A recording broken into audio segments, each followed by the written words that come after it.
I, like most people, am a pretty big Ryan Reynolds fan. I generally enjoy what he puts out. However, I make it a rule to not look forward to Ryan Reynolds movies because oftentimes I am disappointed in the fact that, like, oh, it's just Ryan Reynolds playing Ryan Reynolds again. And, like, yeah, there are a couple exceptions. Most recently, I think Free Guy was a pretty great film. I had not seen a trailer for this movie. I avoided it like the plague. I said, all right, when it comes out, I'll probably watch it, but I'm not going to watch the trailer. I'm not going to, like, get excited for it. It's not worth it. However, I was genuinely surprised at how much I liked The Adam Project.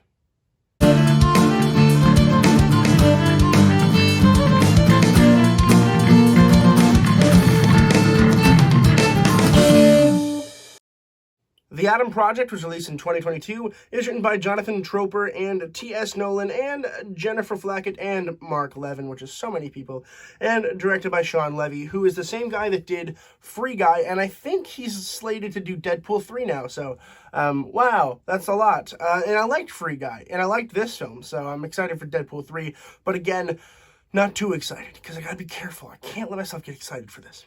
But anyway, no spoilers, but the general idea of the film is it is about this guy named Adam who is in 2050. He has to go back in time to find his wife who went back in time, but he accidentally goes to 2022 instead of 2018, and he stumbles across his 12-year-old self, who then helps him go back to 2018 to try to end time travel for good, so that bad things don't happen to the future for everyone else.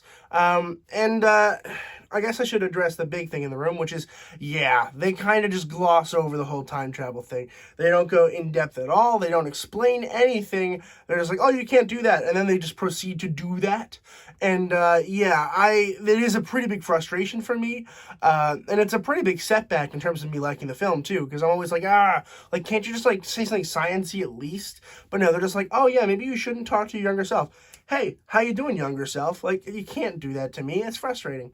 And it happens a lot in this film, like, a lot. And yeah, it is kind of a meta-satire on time travel films. Like, quite literally, they mention other time travel films and stuff like that. And it's funny, it's quirky, but, like, it's certainly, in terms of it being a time travel film, it's not very good.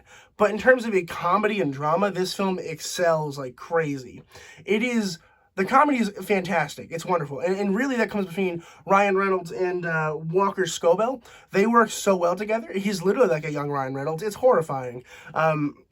They both play Adam, and it's pretty cool to see, how an older version of the same character can be so different. And it was awesome to see that parallelism between the two same people, just with, 30 years difference. And I thought it was really, really cool. Like, I really, really enjoyed watching their banter back and forth. It's hilarious. Ryan Reynolds, of course, is hilarious. There was no doubt that I was going to laugh, but I didn't think I was going to laugh as much as I did. I found most of this film, particularly the first half, to be genuinely funny. Like, very, very funny. One of the funnier Ryan Reynolds movies that I've seen in recent years.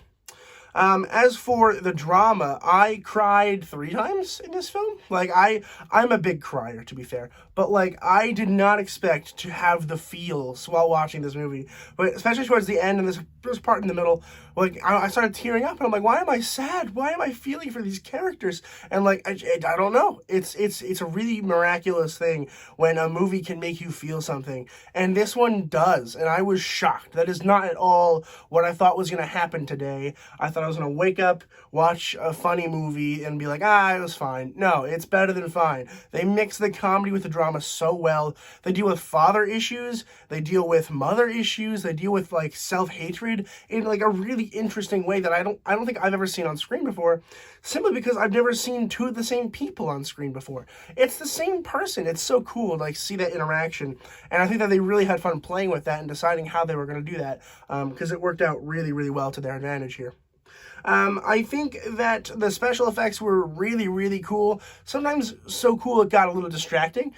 Because I was like particularly the wormhole, like, the way that it worked was a little weird to me, and I was like, okay, that's fine, I get it, but also, like, it was a little distracting, I think, in my opinion.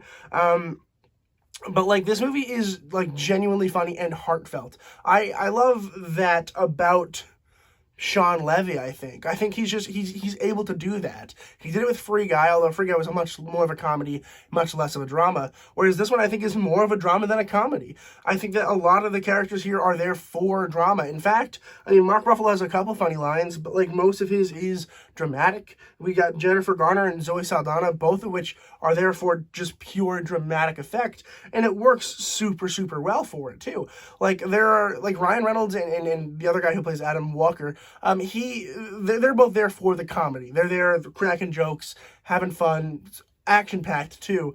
But like every other character is there just kind of say, hey, listen, like let's take this serious a little bit. It's not Ryan Reynolds playing Ryan Reynolds. It's Ryan Reynolds using Ryan Reynolds as a buffer to get inside of himself, really, which I thought was a really cool balance in terms of what we normally get, because much normally it's just he's a funny guy and everyone's like, aha, everything's funny. But no, like it is literally, it's a very grounded way of saying Ryan Reynolds is funny, but no one else is, because that's not their personality. It makes Ryan Reynolds seem like he's actually acting, which is pretty cool. I'm sure he is acting, and there's some pretty good moments where he has some dramatic stuff as well that work really, really well. But I wasn't expecting it from this particular movie. I have seen movies where Ryan Reynolds does more straight performances, and I think they're really, really good, and I want to see more. But this one's a really good balance between being funny and just, you know, heartfelt, heartwarming, heartbreaking scenes. I thought it all worked really well. The music was good. I don't really know, like, I didn't recognize it. I was like, oh, whatever, like, that's good. If I don't notice it, it's good.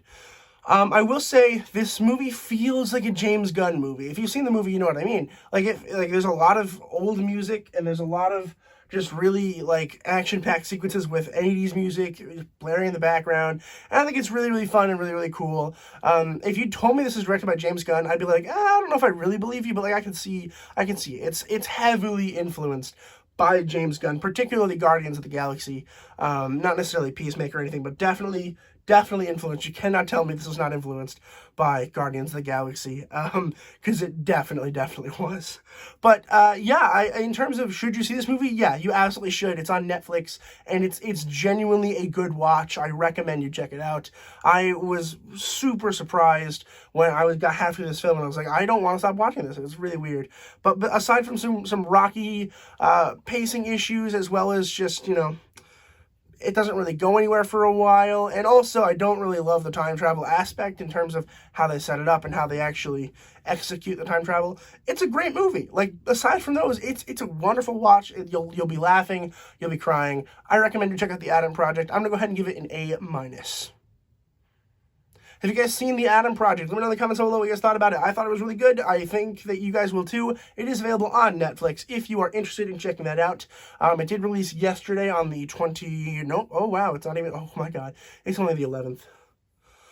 Whew, that's not good. Anyway, please consider subscribing. It helps me out a whole lot. I would truly appreciate it. Keeps the channel going, so please consider doing so. And as always, keep watching movies and television. Stay educated, and I'll see you guys in the next video.